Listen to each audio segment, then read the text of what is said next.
let's make fire cider. I've got 2 clean wide mouth mason jars. And in that I'm going to layer, you can use a yellow onion, a white onion, a purple onion, it doesn't matter. Slice it up and you're gonna layer this. You don't have to get all the skin off because you're not making a gourmet meal, we're making fire cider. So now you're gonna start with onions, layer that in. It doesn't have to be pretty, but it's gonna look gorgeous when you're done. I'm gonna put a head of garlic in each one. You don't need to like dice it or anything, just peel it and smash it and throw it in. And just smash it. You know, this is quite stress relieving, I gotta say. So multi-purpose. Smash that garlic, let go of some stress. Beautiful. Throw it in your jar. Okay, next is your peppers. I use jalapeno peppers, but you can use green peppers if jalapenos are too hot, but you can go all the way up to ghost peppers if you would like.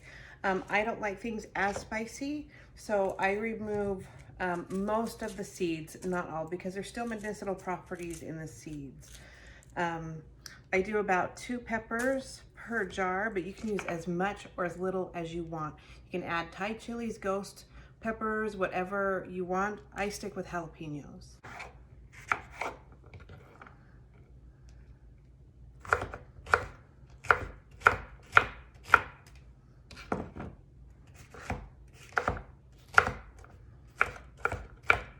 Okay, so we've got them diced up and just fill up your jars. So far we've got onions, garlic, peppers. Or we're not done, but it's already looking so pretty. Okay, fresh is best, but I don't have any fresh turmeric right now, so I'm using some turmeric that I dried. I'm going to add 2 spoonfuls of that. So what is that, like maybe, I don't know, a tablespoon and a half of turmeric. Fresh is best, but I don't have any fresh horseradish. This I grew last year. I don't generally like it, but my husband does. So, and it's like medicinally very, very good. So I'm gonna add just a teaspoon to each one. That's probably a little bit more, but there we go. Next is ginger. I don't skin it. There's medicinal properties in the skin, so we're gonna use it. Just kind of slice it up real nice, and we're gonna add that to our jars. So now ginger. There's really no measuring, we just eyeball it. Okay, next I'm gonna add about a tablespoon of black peppercorns to each jar. I like to add a little bit of cedar, just a pinch to each one. Cedar is a purifier, a purger, so you don't want too much, but it is a very good detoxifying agent. Next, I like to add some rosemary. I get this from my own garden. Rosemary is an evergreen, so it's green all year round. I love it. It always smells like summer, and just pack that in. If you can't get this from your own garden, you can get it at grocery stores, health food stores. I like it on the stem because there's medicinal properties in the stem as well. And really pack this down and in. Now, fire cider you can use for any recipe that calls for vinegar, as well as drink it for the medicinal properties. Okay, so now we're ready for our apple cider vinegar. Now, I like to use Bragg's apple cider vinegar because it's organic, it has the mother in it, but whichever apple cider vinegar you use, I'm not sponsored, so do whatever you want. But shake it up so you can get all the goodness mixed in, and then just fill your jars up. Now, if you're allergic to any of the ingredients, that's fine, just omit it. You can add as much or as little of any of the ingredients as you want.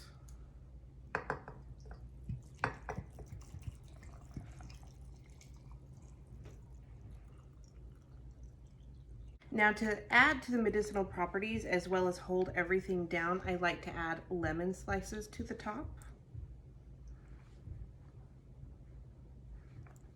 Beautiful.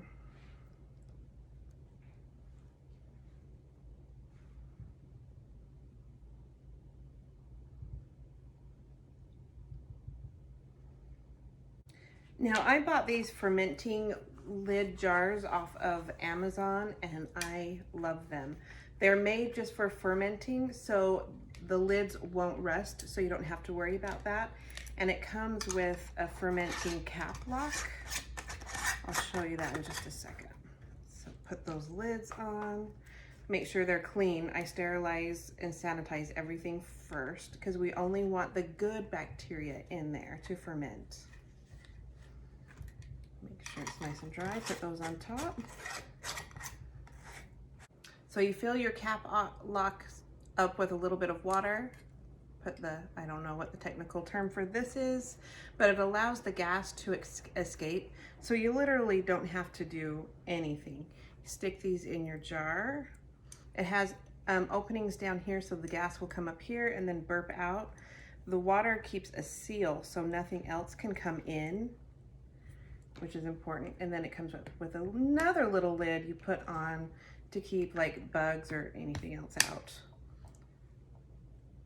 Perfect. So you let this sit for 30 days to up to 4 months. I have a friend who will let it sit for up to a year, and she'll actually eat the vegetables in it, and she loves it. I've never let it go that long. The longest I've ever gone is 2 months, but I'd say 1 month to 4 months max, in my opinion. Don't they look beautiful? And just set these out at room temperature on your counter in, you know, a clean, dry, dark spot. Okay, you've let your fire cider sit for 1 month to 4 months and it's ready to go. I do have a friend that will let it sit for up to a year and she still uses it. So it's your preference, but I like about 1 month to 4 months. Okay, we're just gonna filter this out. You'll see the garlic and the onions have kind of turned a different color, usually green or the color of the turmeric, which is nice golden color. I like to get a big spoon and kind of push down on this so we get all of the juices out. Now I give these leftover veggies to my chickens, but you can also, there's another recipe you can use for this. I'll cover a different time.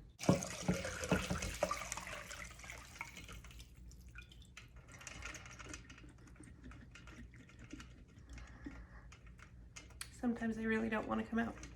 There we go.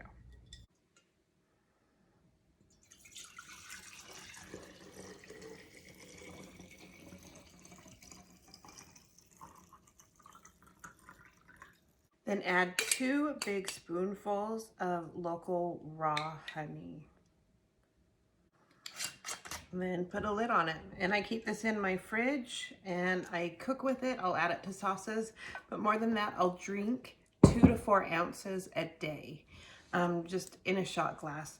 It's a huge immune system booster and great for gut health and a whole lot of other things. There's a link in my bio for a blog post with more information. Fire cider.